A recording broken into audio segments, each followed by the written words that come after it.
మనకి తెలియని మనిషి. ప్రముఖ నోబెల్ బహుమతి గ్రహీత డాక్టర్ అలెక్సిస్ క్యారల్ ఎండి పాత రీడర్స్ డైజెస్ట్లో రాసిన మ్యాన్ ది అన్నోన్ అనే వ్యాసానికి సంగ్రహ అనువాదము. అనువదించి చదివినవారు ఎంవి సూర్యనారాయణ. మనిషి స్వభావాన్ని అతని ఆకృతి, నడక, ముఖము వెల్లడిస్తాయి. అతని ఆకారం అతని దేహ మనస్వభావాలను, శక్తులను ప్రకటిస్తుంది. అనుక్షణము ప్రమాదము, విపత్తుల మధ్యనే జీవిస్తూ గెలీలియో వలె అద్భుత ఆవిష్కరణలను, డావించీ వలె అపురూప కళాసృష్టిని చెయ్యగలిగిన సృజనశీలుడైన మన పూర్వీకునికి ఎప్పుడూ ఏసీ గదుల్లో విశ్రమిస్తూ, రేడియో వింటూ, చెత్త సినిమాలు చూస్తూ, గోల్ఫ్, బ్రిడ్జి ఆడుకుంటూ కాలం గడుపుతున్న ఇప్పటి మనిషితో పోలికే లేదు. మనం అలవాటు చేసుకుంటున్న ప్రతి కొత్తదనము తనదైన ముద్రను మన జాతి మీద విడిచిపెడుతుంది. ఆ విధంగా మోటారు బళ్ళు, రేడియోలు, టెలివిజను, ఉబుసుపోకకి ఆడే ఆటల తరం ఎటువంటిదో ఇప్పుడు గమనిస్తున్నాం. మన ఆలోచనలు, అలవాట్లు మన ఆకృతిని మలుస్తాయి. ముఖము, మూతుల వంకరలు అక్కడి కండరాలకి చేసిన అలవాట్ల ప్రకారం కలుగుతాయి. ఈ కండరాల స్థితి మన మానసిక స్థితిని అనుసరిస్తుంది. మనకి తెలియకుండానే మన ఆలోచనలు, ఆకాంక్షలు మన ముఖస్వరూపాన్ని తయారు చేస్తాయి. తెరచిన పుస్తకం లాంటి ఒకరి ముఖంలో అతని గుణాలు, దోషాలు, విజ్ఞత, అజ్ఞతలతో పాటు అతను ఎవరికీ తెలియకుండా దాచుకుంటున్నాననుకుంటున్న అతని వ్యక్తిగత అలవాట్లు, అతను ఏపాటి ఆరోగ్యవంతుడో, ఎటువంటి శారీరక మానసిక వ్యాధుల బారిన పడే వీలున్నవాడో తెలుసుకోవచ్చు. యవ్వన శోభ యుక్త వయస్కుల ముఖం మీది రేఖల తీరులోనూ, వృద్ధులకైతే అంతరంగ పరిపూర్ణతలోనూ తొణికిసలాడుతుంది. మనకి ఆకృతినిచ్చే ఎముకలు, చర్మము, మాంసము, వెంట్రుకల ఆరోగ్యం మనలోని జీవకణజాలానికి అందే పోషకాలని బట్టి ఉంటుంది. రక్తంలోని ప్లాస్మా, బ్లడ్ ప్లాస్మా కణజాలాలకందే పోషకాలను నియంత్రిస్తుంది. ఇది మన శరీరంలోని వివిధ గ్రంథులు, జీర్ణ వ్యవస్థల పనితీరుకు అనుగుణంగా జరుగుతుంది. లోపలి ఎండోక్రిన్ గ్రంథులు, జీర్ణకోశం, ప్రేవులు, నాడీ వ్యవస్థల పనితీరును మన చర్మం ప్రకటిస్తుంది. సన్నగా, పొడవుగాను, లావుగా, పొట్టిగాను ఉండేవారి లోపలి వ్యవస్థ పనితీరుల్లో చాలా వైరుధ్యాలుంటాయి. ప్రాచీన వైద్యులు వ్యక్తి ప్రవర్తన, కోపతాపాలు, హాస్యప్రియత్వం ఇత్యాదులకు ఆ వ్యక్తికి సంక్రమించిన రోగ నిర్ధారణలో అధిక ప్రాధాన్యం ఇచ్చేవారు. ప్రతి వ్యక్తి ముఖము అతని శరీరాన్ని, ఆత్మను వెల్లడిస్తూ ఉంటుంది. చర్మం ఒక సంక్లిష్ట వ్యవస్థకు రక్షణగా కప్పి ఉండిన కవచం. తన మీద వృద్ధినందే హానికారక అతి సూక్ష్మజీవులు అంటే మైక్రోబులను తన నుండి వెలువడే స్రావాల సహకారంతో అది మట్టుబెడుతుంది. నీరు, గాలి లోనికి చొరబడకుండా నిరోధిస్తుంది. బయటి నుంచి దాడి చేసే అతి సూక్ష్మ ప్రాణాంతక క్రిములైన వైరస్సులతో యుద్ధం చేస్తుంది. దాని బహిర్ముఖం భౌతిక ప్రపంచంలోని వాయు తేజాలు, తడి, పొడి, ఉష్ణము, శీతము వంటి శక్తుల నిరంతర స్పర్శలో ఉంటే, లోపలి ముఖం జలచరాల వలె జీవకణజాలం సంచరిస్తూ ఉండే వెచ్చని, వెలుతురు లేని జీవద్రవాలలో తడిసి ఉంటుంది. అది ఎన్నో ఏళ్లు మన్నికగా ఉండేందుకు కారణం దాని కింది కణజాలం పొరలు పొరలుగా ఉంటుంది. ఈ కణజాలంలోని కణాలు అతి నెమ్మదిగాను, నిరంతరంగాను వృద్ధి చెందుతూనే ఉంటాయి. వాటిలో కొన్ని నశించినా అవి బాగా ఉన్నవాటికి అతుక్కునే ఉంటాయి, ఇంటిమీది పెంకులు పేర్చినట్టు. చర్మమంతా వ్యాపించి ఉన్న స్పర్శాణువులకు ఒత్తిడి, నొప్పి, వేడి, చల్లదనము గ్రహించే సున్నితత్వం ఉంటుంది. నాలికలో ఉండేవాటికి రుచి, ఉష్ణము తెలుస్తాయి. చెవిలోని సంక్లిష్ట వ్యవస్థ అతి సున్నితమైన గాలి ప్రకంపనలకు అనుగుణంగా స్పందిస్తుంది. ముక్కులోపలి ఘ్రాణాణువులు వాసనను పసిగడతాయి. ఈ విధంగా ఒకరి చర్మం తన ఉపరితలం మీది ప్రేరకాలకు స్పందించే తీరును బట్టి ఆ వ్యక్తి యొక్క ఆరోగ్య స్థితి కొంతవరకు తెలుస్తుంది. ఎందుకంటే బయటి ప్రపంచం నుంచి నిరంతరంగా తనకందే సమాచారానికి అనుగుణంగా మెదడు మార్పు చెందుతూ ఉంటుంది. అందుకని మన బయటి ఆవరణను అనాలోచితంగా చేసుకున్న కొత్త కొత్త అలవాట్లతో ఇష్టానుసారం మార్చుకునే ముందు జాగరూకత వహించాలి. ఉదాహరణకి, సూర్యకిరణాలు మన శరీరంపై చూపే ప్రభావం ఎటువంటిదో ఇంకా పూర్తిగా తెలీదు కనుక గంటల తరబడి ఎర్రని ఎండలో పడుక్కుంటే మంచిదన్న సూచనని గుడ్డిగా ఆచరణలో పెట్టకూడదు. శవాలను అధ్యయనం చేసి ప్రాణులను అర్థం చేసుకోలేము.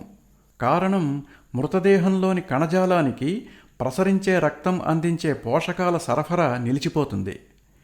ఏ అంగమైనా తనకి పోషకాన్నిచ్చే మూలస్థానం నుంచి వేరుపడితే అది నశిస్తుంది. ప్రాణంతో ఉన్నప్పుడు ప్రసరించే రక్తం జీవకణజాలాన్ని లింఫ్ అనబడే శోషరసంలో నిరంతరము తడుపుతూ ఉంటుంది. శస్త్రచికిత్స చేస్తున్నప్పుడు బతికున్న దశలో అవయవాల పనితీరును బాగా అధ్యయనం చెయ్య వీలవుతుంది మృత కళేబరాల కన్నా.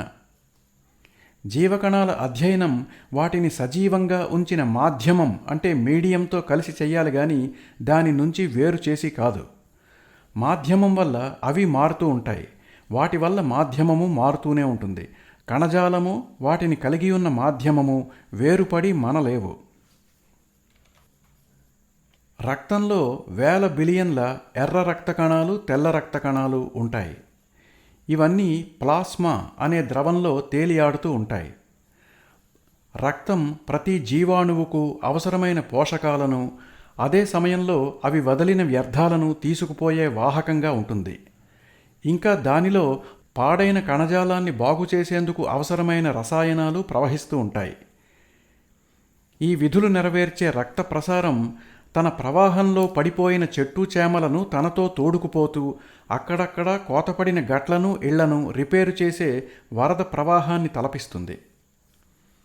ప్రోటీనులు, చక్కెరలు, ఆమ్లాలు, కొవ్వే కాకుండా అన్ని గ్రంథుల, కణజాలాల, స్రావాలను కలిగి ఉండే బ్లడ్ ప్లాస్మా మనం అనుకుంటున్న దానికన్నా సారవంతమైనది. చాలా మటుకు ఈ పదార్థాల గురించి, వాటి సంక్లిష్టత గురించి, అవి చేసే పనుల గురించి మనకి తెలిసినది తక్కువనే చెప్పాలి. జీవకణాల మీద హానికారక మైక్రోబులు దాడి చేసినప్పుడు ప్రతిఘటించి కణజాలాన్ని రక్షించే యాంటీబాడీలను రక్తం తోడుకుని వెళ్తుంది. వంటికి గాయమైనప్పుడు ఎక్కువ రక్తం పోకుండా గడ్డ కట్టించి దాని ప్రసరణను నిలుపుదల చేసి ప్రమాదాన్ని నివారించే ఫైబ్రిన్ అనే ప్రోటీన్ కూడా బ్లడ్ ప్లాస్మాలో ఉంటుంది. ఇటువంటి బహుళ ప్రయోజనకారకాలైన పదార్థాలు దేహమంతటా నిరంతరము రక్తం గుండా ప్రసరిస్తూనే ఉంటాయి. పొరలు పొరలుగా పేర్చబడ్డ జీర్ణకోశంలోని అమరికలు అన్నసారాన్ని వడకట్టే ఏర్పాటే కాక ఒక రసాయనాల ఫ్యాక్టరీ అని చెప్పుకోవచ్చు. వాటిలోని కణజాలం జీర్ణమైన అన్నసారాన్ని శరీరంలోనికి అనుమతిస్తూనే దానితో పాటు అక్కడున్న హానికారక బ్యాక్టీరియా లోనికి ప్రవేశించకుండా అడ్డుకుంటుంది. ఈ శత్రుమూకతో ఎప్పుడూ ఉపద్రవమే. వైరస్లు ముక్కు, గొంతుల్లో తిష్ట వేసుకుని ఉంటాయి. ప్రమాదరహితాలు, ప్రమాదకారకాలు కూడా అయిన స్ట్రెప్టోకాసి మరియు డిఫ్తీరియాను కలగజేసే మైక్రోబులు గొంతులోని టాన్సిల్స్లోనూ, టైఫాయిడ్ జ్వరాన్ని, అజీర్తిని కలిగించే బ్యాసిలీ అనే బ్యాక్టీరియా పేగుల్లో సునాయాసంగా పెరుగుతుంది. జీర్ణకోశ, శ్వాసకోశాల్లోని పొరల అమరిక అంటే మెంబ్రేన్ల పనితీరును బట్టి వ్యాధి నిరోధకత్వము, మిగతా దేహ విధుల్లో వాటి ప్రయోజకత్వము ఉంటుంది. జననేంద్రియ గ్రంథులు అన్ని దేహ, మనో, బుద్ధి విశేష కార్యకలాపాలను తీవ్రతరం చేస్తాయి. నపుంసకులు దేశాధినేతలైనట్టో, తత్వవేత్తలైనట్టో, ఆఖరికి తెలివితేటలు ఉపయోగించి నేరం ఆచరించినట్టో ఎక్కడా లేదు. మనం చేసే పనులకు ఇటువంటి వైశిష్ట్యాన్ని కలగజేసే ప్రత్యేక స్రావాలను వృషణాలు, అండాశయాలు రక్తంలోకి విడుదల చేస్తూ ఉంటాయి. ఒక దుక్కిటెద్దులో లేని పౌరుషము, హింస, క్రౌర్య ప్రవృత్తులను ఒక పోట్లగిత్తకి కలిగించినవి దాని వృషణాలే. అటువంటి భేదమే అండాశయాన్ని కలిగిన స్త్రీలకు, అవి లేని స్త్రీలకు మధ్య ఉంటుంది. వేరు చేసి ఫ్లాస్కులో ఉంచిన ఒక జీవ కణజాలంలోని జీవం నిలిచి అది తాను విసర్జించే విషపూరిత వ్యర్థాల కారణంగా నశించకుండా ఉండాలంటే దాని పరిమాణానికి 2000 రెట్లు పోషకపూర్ణమైన ద్రవంలో ఉంచాలి. అదేవిధంగా మానవ శరీరాన్నే పోలిన కణజాలం అంటే టిష్యూని అభివృద్ధి చెయ్యాలంటే తయారైన పరిమాణానికి 2,00,000 రెట్లు పోషకపూర్ణమైన ద్రావకంలో దాన్ని ఉంచాలి. అయితే రక్త ప్రసారానికి కణజాలాలు అందులో విసర్జించే వ్యర్థాలను ఎప్పటికప్పుడు తోడిపోస్తూ దాన్ని పరిశుద్ధంగా ఉంచేందుకు నిరంతరంగా పనిచేస్తున్న సంక్లిష్ట యంత్రాంగం పుణ్యమా అని మన కణజాలం 2,00,000 రెట్ల ద్రావకాన్ని కోరక అతి తక్కువ అంటే కేవలం 7 రెట్ల ద్రావకంతోనే సరిపెట్టుకుని మన ప్రాణాలు నిలుపుతున్నాయి. కండరాల నుంచి ఇంద్రియాల నుంచి తిరిగొచ్చిన రక్తాన్ని శక్తిమంతమైన గుండె పంపు వ్యవస్థ ఊపిరితిత్తుల్లోకి మళ్లిస్తుంది. అక్కడ అందులోని ఎర్ర రక్త కణాలకు బయటి వాతావరణం నుంచి పీల్చుకున్న ఆక్సిజన్ అందుతుంది. అదే సమయంలో శ్వాస ప్రక్రియ ద్వారా కార్బన్ డయాక్సైడ్ వాతావరణంలోకి విసర్జించబడుతుంది. రక్తశుద్ధి ప్రక్రియ మూత్రపిండాలలో ముగిసి అందులోని వ్యర్థాలు అక్కడి నుంచి మూత్రం ద్వారా బయటికి పంపబడతాయి. మూత్రపిండాలు ప్లాస్మాకి అవసరమైన లవణాల పరిమాణాన్ని నియంత్రిస్తాయి. మూత్రపిండాలు ఊపిరితిత్తులు నిర్విరామంగా పనిచేయడం వల్లనే జీవకణాలు అతి తక్కువ పోషక ద్రవాలతో చైతన్యంగా ఉంటూ మానవ శరీరము అందుకు తగ్గట్టే పరిమితంగా నిర్మితమై అమితమైన శక్తి సామర్థ్యాలను అందిపుచ్చుకుంది. వాతావరణంలోని ఆక్సిజన్ మరియు జీర్ణ ప్రక్రియ యొక్క ఉత్పత్తులే కాక ఎండోక్రిన్ గ్రంథుల స్రావాలు కూడా రక్తంలోని పోషకాలకు అదనంగా చేరుతాయి. ఎండోక్రిన్ వ్యవస్థలో ఉన్న గ్రంథులు పినియల్ గ్రంథి, పిట్యూటరీ గ్రంథి, క్లోమ గ్రంథి, అండాశయం, వృషణాలు, థైరాయిడ్ గ్రంథి, పారాథైరాయిడ్ గ్రంథి, హైపోథాలమస్ మరియు ఎడ్రినల్ గ్రంథులు. ఈ వివిధ గ్రంథుల నుంచి వచ్చే స్రావాలంటే థైరాక్సిన్, ఎడ్రినలిన్, ఇన్సులిన్ వంటివి. ఇవి రక్తంలో అప్పటికే ఉన్న రసాయన మిశ్రమాలతో కలిసి కొత్త రసాయన మిశ్రమాలు తయారు చేసుకుని ఎన్నో కణజాలాలకు అవయవాలకు పోషకమై దేహ మనస్సంబంధమైన ఎన్నో విధులు సక్రమంగా జరిగేలా చూస్తాయి.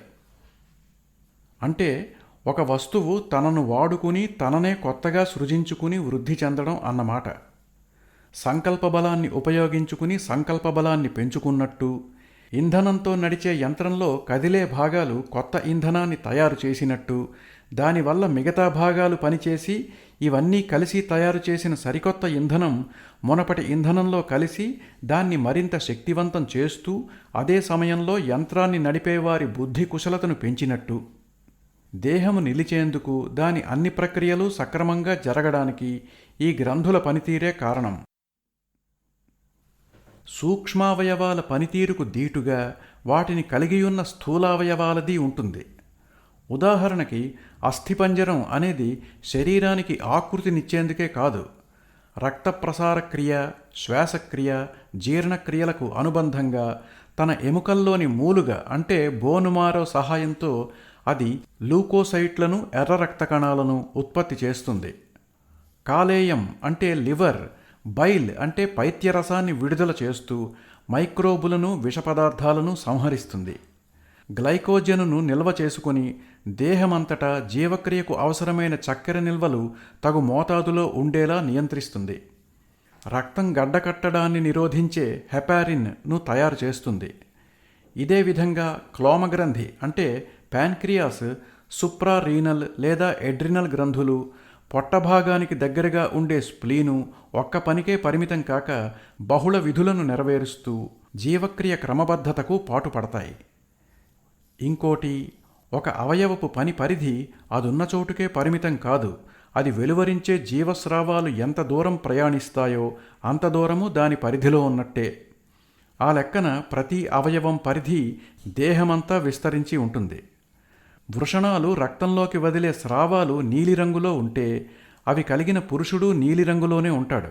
అయితే దేహమంతా ప్రసరించే వాటిని స్వీకరించిన కణజాలాలు వీటిని హరాయించుకుని రంగులో సమతౌల్యం సాధిస్తాయి. అవయవాలు వేటికవే తయారవుతాయి. వీటి నిర్మాణము, పెరుగుదల అయితే ఒక ఊహాతీత ప్రక్రియే. ఇటిక ఇటిక పేర్చి ఇల్లు కట్టినట్టే కణము కణము కూడి అవయవాన్ని నిర్మించుకుంటాయి. తేడా అల్లా ఈ రెండో రకం ఇటికలు అద్భుత శక్తులను కలిగి ఒకటి మరికొన్నిటిని సృష్టించుకుని అవసరమైన నిర్మాణ పోషకాలను బ్లడ్ ప్లాస్మా నుంచి గ్రహించి వాటితోనే అవయవ భవనాన్ని లేపేస్తాయి. ఆ క్రమంలోనే కొన్ని కిటికీలైపోతాయి, కొన్ని శుద్ధి చేసే యంత్రాలైపోతాయి, కొన్ని మురుగు గొట్టాలైపోతాయి. తయారీకి ముందు నమూనా వేసుకోవడం, ప్రతి దశలోనూ దాన్ని చూసి కట్టడం సరిగ్గా వస్తోందా లేదా అని లెక్క వేసుకోవడం ఉండదు. అన్ని నిర్ణయాలు ఇటికలవే, శక్తి సమన్వితాలైన జీవకణ ఇటికలు. మన దేహం మహాదృఢమైనది. అది ఆర్కిటిక్లోని మంచుకి, ఉష్ణమండలాల వేడికి కూడా ఓర్చుకోగలదు. అవసరమైనప్పుడు ఆకలిని, నీరసాన్ని, వాతావరణ మార్పులను తట్టుకుని నిలబడగలదు. అన్ని జంతువుల్లోకి మనిషి గట్టివాడనడం సమంజసం. తరచూ మనం శరీరాన్ని యంత్రంతో పోలుస్తాం. యంత్రపు గట్టితనం దాని తయారీలో వాడిన లోహపు గట్టితనాన్ని బట్టి ఉంటుంది. మనిషి దార్ఢ్యము, ఓర్చుకునే తత్వము, తన జీవకణాల స్థితిస్థాపక శక్తి, చురుకుదనం, మార్పుకు అనుగుణంగా సర్దుబాటు చేసుకునే స్వభావాలను బట్టి ఉంటుంది. వినియోగంతో యంత్రం అరిగిపోతుంది కానీ జీవకణాలకి అరుగు తరుగు ఉండదు. పైగా వినియోగంతోనూ కాలానుగుణంగానూ కొన్ని నశించినా, ఉన్నవి కానీ కొత్త వాటిని తయారు చేసుకుని కానీ వాటి లోటును భర్తీ చేస్తూనే ఉంటాయి. వ్యాధులను దరి చేరనీయక, కష్టనష్టాలకు కుంగక, శ్రమకు ప్రయాసకు వెరవక, ధైర్యస్థైర్యాలు, స్థితప్రజ్ఞత కలిగిన వారిని మానవుల్లో శక్తివంతులుగా గుర్తిస్తారు. ఇవి వారసత్వంగా సంక్రమించే లక్షణాలే అయినా చాలా దేశాల్లో తరతరానికి ఇవి కనుమరుగు కావడం కనిపిస్తోంది. పూర్వ నాగరికతలను గమనిస్తే అటువంటి విపత్తు సంభవమే అని అర్థమవుతుంది. ఒక గొప్ప జాతిలో జన్మించినవాడు భ్రష్టుడైపోతే తప్ప తన పూర్వీకుల్లాగే భయము, బలహీనత అంటే ఏమిటో తెలియని శక్తి స్వరూపుడై నిలుస్తాడు. తన ఆరోగ్యం గురించిన ఆలోచనే అతనికి ఉండదు. డాక్టర్ల అవసరమే అతనికి పడదు. పోరాటం, ప్రేమ, వివేకం, విజయం అతనికి స్వభావ సిద్ధాలు. క్రూరమృగం వేట మీద లంఘించినంత సునాయాసంగా అతను ఎటువంటి పరిస్థితుల్లోకి జంకు గొంకు లేకుండా దూకి లక్ష్యాన్ని సాధిస్తాడు. క్రూరమృగానికి తన అవయవాలు ఎంత పదునో, తన దృష్టి ఎంత నిశితమో, తన గురి ఎంత ఖచ్చితమో అన్న స్పృహే ఉండనట్టు ఇతనికి తన శక్తి సామర్థ్యాల గురించిన స్పృహే అవసరం ఉండదు. అవి అతి సహజంగా తనవి. ఇంకో పక్క చాలామంది జబ్బు పడ్డట్లు చెప్పలేం కానీ ఆరోగ్యం సరిగ్గా ఉండదు. ఇందుకు కారణం వారి జీవకణాల్లో కొన్నిటి పనితీరు నాణ్యంగా లేకపోవచ్చు. వారి దేహంలోని కొన్ని గ్రంథులు అవసరమైనన్ని జీవద్రవాలను విడుదల చేస్తుండకపోవచ్చు, లేదా అతిగా చేస్తుండవచ్చు. వారి నాడీ వ్యవస్థ అవసరమైన దానికన్నా అధికంగా శ్రమిస్తూ ఉండవచ్చు, లేదా వారి జీవకణజాలం తగినంతగా వ్యాధికారకాలతో పోరాటం చెయ్యలేకపోతూ ఉండవచ్చు. వారిలోని ఇటువంటి లోపాలు వారికి దుఃఖకారకాలవుతాయి. భవిష్యత్తులో ఎప్పటికైనా దేహంలోని జీవకణజాలము, అవయవాల పనితీరులో సమతౌల్యం సాధించే ఆవిష్కరణ చేసిన శాస్త్రవేత్తలు పాశ్చర్ కన్నా ఎక్కువ లోక కళ్యాణం చేసినవారవుతారు. జబ్బు పడ్డప్పుడు, ఆరోగ్యంగా ఉన్నప్పుడు కూడా దేహావయవాల ఐకమత్యం ఒకే విధంగా ఉంటుంది. సుస్థి అంటే దేహమంతా సుస్థి అన్నట్టు. అనారోగ్యం ఏదో ఒక్క అవయవానికి పరిమితం కాదు.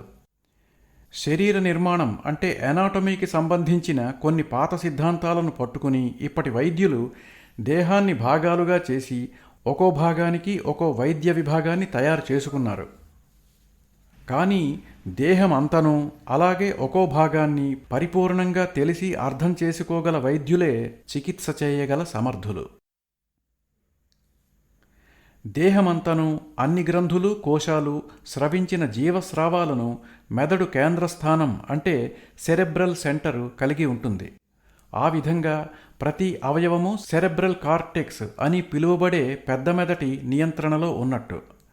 మెదటిని చేరే రక్తానికి, దానిలోని లింఫుకి ఎడ్రినల్ గ్రంథులు విడుదల చేసిన స్రావాలు కలియకుంటే ఆ మనిషి డిప్రెషన్ అంటే స్తబ్దతను, వ్యాకులతను చెందుతాడు. ఒకరి వ్యక్తిత్వాన్ని అతని జీర్ణాశయము, కాలేయము, ప్రేవులకు సంబంధించిన వ్యాధులు ఏ రకంగా కుంగదీస్తాయో అందరికీ తెలిసినదే. అంటే మెదడుకు ప్రసరించే పౌష్టిక రసాల్లోకి అదనంగా వివిధ కోశాలు విడుదల చేసే స్రావాలే మనిషి బుద్ధి కుశలతను, వివేకాన్ని ప్రభావితం చేస్తాయి. వృషణాలు మనిషి బుద్ధి విశేషానికి చురుకు పుట్టించే జీవరసాలను సరఫరా చేస్తాయి. పేరొందిన ఎందరో కవులు, ఋషులు, కళాకారులు, పరాక్రమవంతులు విపరీతమైన సెక్స్ ఆసక్తిని కలిగి ఉన్నవారే. పునరుత్పత్తి అవయవాలను తొలగించినప్పుడు అది బుద్ధి విశేషం మీద ప్రభావం చూపుతుంది. ఉత్తేజము, స్ఫూర్తి లైంగిక గ్రంథుల పనితీరుపై ఆధారపడి ఉంటాయి. నెరవేరని గాఢమైన ప్రేమ బుద్ధికి ప్రేరణ కలిగిస్తుంది. సుప్రసిద్ధ రచయిత డాంటేకి తన ప్రేయసి బియాట్రిస్ దక్కి ఉంటే డివైన్ కామెడీ అనే గొప్ప రచన వచ్చి ఉండేది కాదు. లైంగికాసక్తి ఎక్కువైతే మెదటి చురుకుదనము ఎక్కువవుతుంది. అయితే మనశ్శక్తి తీక్షణం కావాలంటే విపరీతమైన లైంగిక ఆసక్తి ఉండాలి. అది తీర్చుకోకుండా అణుచుకోవాలి. అసూయ, ద్వేషం, భయం ఇవి మన నడవడిలో భాగమై అలవాటైపోయినప్పుడు అవి దేహ సంబంధమైన ఎన్నో వ్యాధులను కలిగిస్తాయి. నైతిక పతనం ఆరోగ్యాన్ని దెబ్బతీస్తుంది. దిగులును నియంత్రించుకోలేని వ్యాపారస్తులు చిన్న వయసులోనే మరణిస్తారు. ఆవేశము, ఆందోళన మజ్జాతంతువులు, ధమనులు అంటే నెర్వ్ సెంటర్సుని, ఆర్టరీసుని సంకోచింపజేసి రక్త ప్రసారానికి అవరోధన కలిగించగలదు.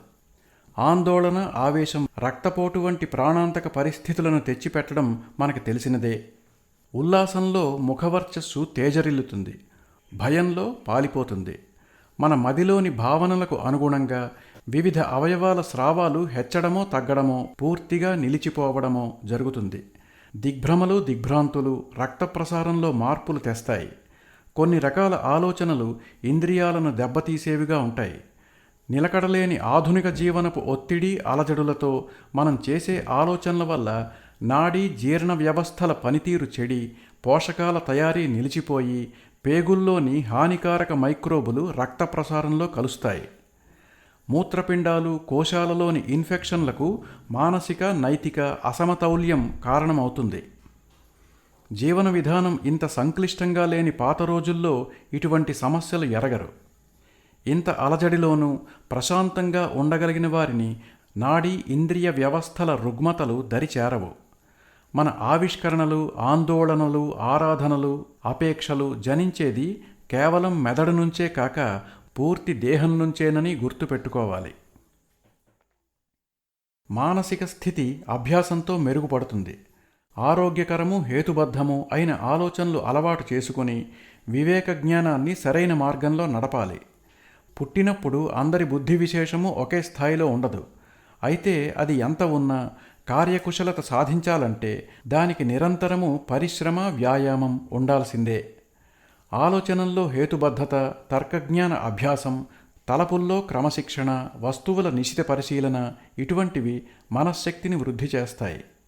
దీనికి వ్యతిరేకమైన ఊహాజనితమైన పరిశీలనలు, ఇష్టానుసారం మార్చుకునే అభిప్రాయాలు, నియంత్రణ లేని ఆలోచనలు బుద్ధిమాంద్యానికి కారణమవుతాయి.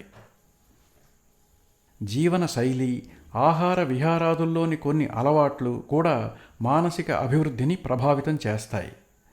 అధికమైన తిండి, శారీరక శ్రమ దాన్ని దిగజారుస్తాయి. విపరీతంగా శ్రమించే ఆటగాళ్లకు తెలివితేటలు తక్కువ ఉంటాయి. మనిషి మేధోశక్తి తన అత్యున్నత దశకు చేరేందుకు బహుశా అన్ని పరిస్థితులు అనుకూలించే ముహూర్తపు గడియలు కొన్నే ఉండి ఉండవచ్చు. నాగరికత వెల్లివిరిసి చరిత్రలో నిలిచిపోయే అద్భుతమైన ఆవిష్కరణలు జరిగిన కాలంలో మనిషి ఆహారపు అలవాట్లు, జీవన విధానము ఎలా ఉండేవో, అసలు మనిషి బుద్ధి విశేషం ఎప్పుడు ఎలా ఆరంభమయ్యేది, ఎలా పెరిగేది అనే దాని గురించి పట్టించుకోవడం లేదనిపిస్తుంది. పిల్లలని స్కూళ్లలో వేసి కొన్ని పుస్తకాలు చదివించి మెదడుకు మేతలిస్తే వారి బుద్ధి పదునెక్కుతుందనుకుంటున్నాం. గొప్ప మేధో సంపన్నులకు విషయాలను పరిశీలించే శక్తి, గ్రహించే శక్తితో పాటు సృజనాత్మకత అంటే క్రియేటివ్ ఇమాజినేషన్, సహజ లోక జ్ఞానం అంటే ఇంట్యూషన్ వంటి కొన్ని అదనపు గుణాలు ఉంటాయి. ఇతరులు గ్రహించలేనివి సహజ జ్ఞానం ఉన్నవారు గ్రహించగలుగుతారు. అసలైన నాయకుడు తన క్రింది ఉద్యోగులను ఎంపిక చేసుకునేటప్పుడు వారికి మానసిక సంబంధ పరీక్షలు ఏవీ నిర్వహించనక్కర్లేదు. ఒక చూపులోనూ మాటలోనూ ఎదటి మనిషి విలువ, గుణదోషాలు వారికి తెలిసిపోతాయి. గొప్ప శాస్త్రవేత్త అసంకల్పితంగా, అతి మామూలుగా వేసిన అడుగుతో ఒక గొప్ప ఆవిష్కరణ జరుగుతుంది. గొప్ప గొప్ప వైద్యులు తమ పేషెంట్లను చూచి చూడడంతోనే వారి రుగ్మత ఏమిటన్నది చెప్పగలగడం ఇటువంటి కౌశలమే. దీనినే ప్రేరణ అని వ్యవహరించేవారు. నాగరికంగా బాగా అభివృద్ధి చెందిన ప్రాణుల్లో సంకల్పబలము బుద్ధిబలము ఒకటే. అన్ని నైతిక విలువలు సంకల్పము మరియు బుద్ధి విశేషాల నుంచే జనిస్తాయి. ప్రతివారు ఏదో ఒక విషయంలో మంచి, మధ్యస్థ, చెడ్డవారుగా జన్మిస్తారు. అయితే విద్య, క్రమశిక్షణ, సంకల్పాలతో మేధస్సు ఎలా మెరుగుపడుతుందో నైతిక ప్రవర్తన అలాగే మెరుగుపడుతుంది. న్యాయబద్ధత, దాతృత్వము, సౌందర్యము మంచికి సమానార్థకాలైతే స్వార్థము, లోభము, వికారం అనేవి చెడుకి. మానసిక, శారీరక ఆరోగ్యాల సమతౌల్యం అభిలషించేవారు తమకు తాము కొన్ని నియమాలను విధించుకుని అవి తప్పకుండా వ్యవహరించాలి. ఎట్టి పరిస్థితుల్లోనూ ఆ నియమాల ఉల్లంఘన చెయ్యబోమని, విధేయులమై నడుచుకుంటామనే సంకల్పాన్ని కలిగి ఉండాలి. బుద్ధి కుశలత, సంకల్పబలం, నీతివర్తనం ఇవి మూటికి అతి దగ్గరి సంబంధం ఉంది. అయితే బుద్ధి కుశలత, నీతివర్తనమా అంటే రెండోదే ముఖ్యం. నైతికత మాయమైన దేశంలో సమాజం శిథిలమై మట్టి కొట్టుకుపోతుంది. అయితే నీతివర్తనం అంత ప్రధానమని మనం అనుకుంటున్నట్టు లేదు. బుద్ధి కుశలత ఎంత ముఖ్యమని భావిస్తామో అంత శ్రద్ధతో నీతివర్తనాన్ని భావించి అధ్యయనం చెయ్యాలి. అయితే ఇది ప్రయోగశాలల్లో జరిగేది కాదు, జనంలోకి పోవాలి.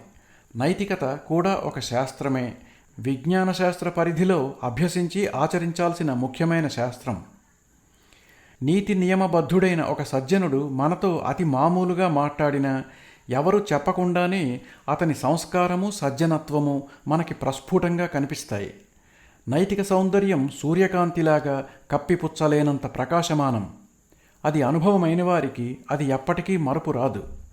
అది ప్రకృతి సౌందర్యం కన్నా శోభాయమానమైనది. నీతివర్తనము తనను కలిగిన వారికి అద్భుతమైన దివ్యశక్తులను ప్రసాదిస్తుంది. అది మేధోశక్తిని పెంచుతుంది, జనుల్లో శాంతి సామరస్యాలను నెలకొల్పుతుంది. విజ్ఞానశాస్త్రం, కళలు, మతాచారాల కన్నా నైతిక సౌందర్యమే నాగరికతకు మూలాధారం. ఆటవికుడైన ఆధునికుడైన మనిషి సౌందర్యారాధకుడు. చేసే పని ఏదైనా దానికి కొంత కళాత్మకతను జోడిస్తేనే అతనికి తృప్తి. జిలేబీలు చుట్టడమైనా, వాకిలి గ్రిల్లుకు వంకీలు అతకడమైనా, చెప్పులు కుట్టడమైనా, యంత్రాన్ని బాగు చేయడమైనా తనకు తోచిన విధంగా దానికి నగిషీలద్ది శోభాయమానం చేసేందుకు ఇష్టపడతాడు. విఖ్యాత కళాకారులైన శిల్పులు, చిత్రకారులు, కవులకు తమ కళాసృష్టిలో కలిగిన సంతృప్తినే తను చేసే అతి సామాన్యమైన పనిలోనూ అతను పొందుతాడు.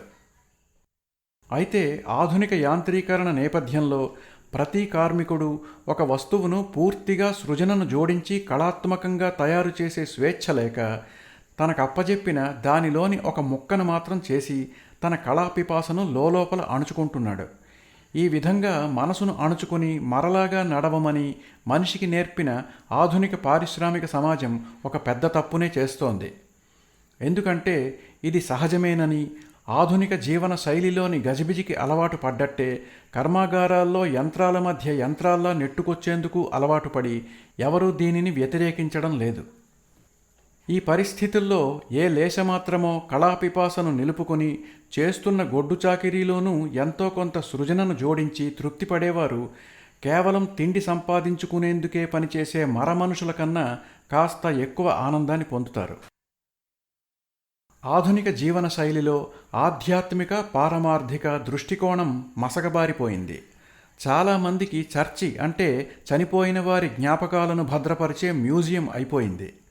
మనముండే ప్రపంచాన్ని చల్లగా చూడమని, కనబడని ఓ దివ్యశక్తిని నిజాయితీతో చేతులు జోడించి వేడుకొనడమే మతధర్మం. అంతఃశక్తిని, అవర్ణ్య తేజాన్ని, అలౌకిక ప్రశాంతతను ప్రసాదించే దాని అవసరం మనిషికి ఎంతో ఉంది.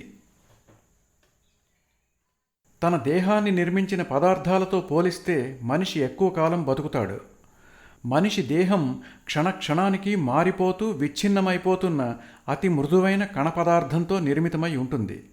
అయినా తనను ఉక్కుతో నిర్మించినప్పటికన్నా ఎక్కువ మన్నిక కలిగి ఉంటాడు మనిషి. పైగా మరి ఏ ఇతర జాతి జంతువులు సర్దుకోలేని విధంగా అన్ని భౌతిక, ఆర్థిక, సామాజిక ఒడుదుడుకులకు తట్టుకుంటాడు, సర్దుకుంటాడు. ఈ మన్నికకి కారణం జీవకణజాలపు పనితీరు, మన మానసిక సమతౌల్యము. అరుగు తరుగు కాక మార్పు, సర్దుబాటు మన దేహ స్వభావం. బయటి పరిస్థితులలోని మార్పులకు అనుగుణంగా తాము మారుతూ ఎటువంటి పరిస్థితినైనా ఎదుర్కొందుకు సిద్ధంగా తమను తాము మెరుగుపరుచుకుంటూ ఉంటాయి మన అవయవాలు, ఇంద్రియాలు. థైరాయిడ్ గ్రంథిలో సగభాగాన్ని తొలగిస్తే మిగతా సగము తొలగించిన దానికన్నా ఎక్కువే పెరగనారంభిస్తుంది. అదేవిధంగా మూత్రపిండం. పైగా రెండోది మొదటిదాని పని కూడా చేసి మూత్ర విసర్జనకు ఏ ఇబ్బంది కలగకుండా చూసుకుంటుంది. ఈ మాదిరే ఏదైనా గ్రంథి తగిన పరిమాణంలో జీవద్రవాలను విడుదల చెయ్యలేకుంటే మిగతా గ్రంథులు అందుకు నడుం కట్టి ఆ లోటును భర్తీ చేస్తాయి. మూత్రపిండాలు చెడి సరిగా పని చెయ్యలేనప్పుడు ధమనుల ఒత్తిడి పెరిగి అధిక పరిమాణంలో రక్తం వడపోత కోసం అందుతుంది. దేహంలోని ప్రతి విభాగము తనదే కాక ఇతర విభాగాల విధులను ఎరిగి ఉంటుంది. అంతేకాక ఇప్పటి విభాగం భవిష్యత్తులో ఏ కారణం చేతనైనా విఫలమైతే వ్యవస్థ కుప్పకూలకుండా సమర్థవంతంగా ఎలా నిర్వహించాలో కూడా వాటికి తెలుసు. అందుకని దేహానికి తన వర్తమానము తెలుసు, భవితవ్యము తెలుసు.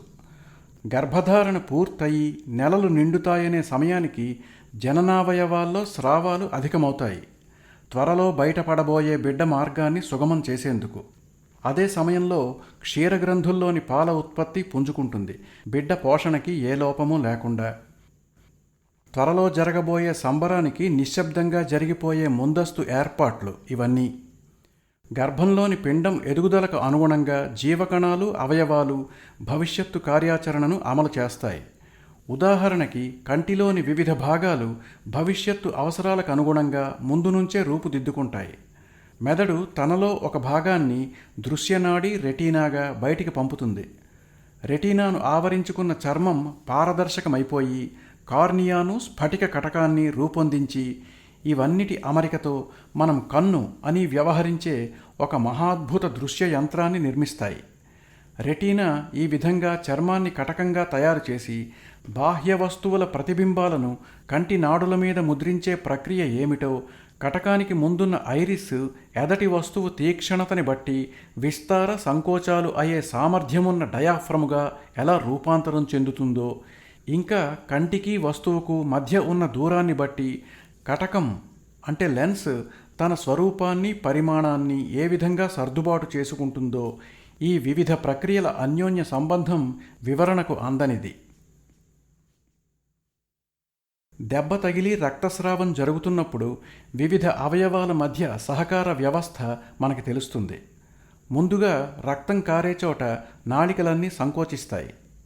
కారి వృధా అయిపోయిన రక్త పరిమాణం భర్తీ అయ్యేలాగా రక్తం ఎక్కువగా ఉత్పత్తి అవుతుంది. ఈ విధంగా రక్త ప్రసారం మునపటి ఒత్తిడిని తిరిగి పొందుతుంది. జీవకణాల స్రావాలు దీనికి సమంగా ఉత్తేజంతో విడుదల అయి రక్త ప్రసారంలో కలుస్తాయి. బాధితుడికి విపరీతమైన దాహం వేస్తుంది. జీర్ణకోశంలోకి ప్రవహించే పోషక ద్రవాల నుంచి పోగొట్టుకున్నంత పరిమాణాన్ని రక్తం గ్రహించి సాధారణ స్థితికి చేరుకుంటుంది.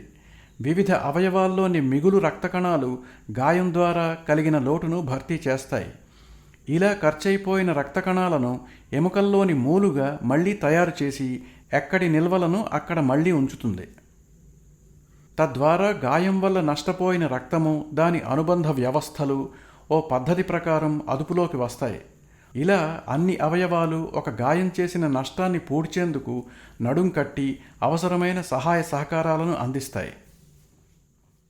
చర్మానికి కానీ, ఎముకలకి కానీ, కండరాలకి కానీ, రక్తనాళానికి కానీ గాయం తగిలితే ఇంతకు ముందులాగే అవసరమైన అన్ని అవయవాలు కూడబలుక్కున్నట్టు ఒకదానితో ఒకటి సహకరించుకుని నష్టం పెద్దది కాకుండా చకచక పని చేసుకుపోతాయి.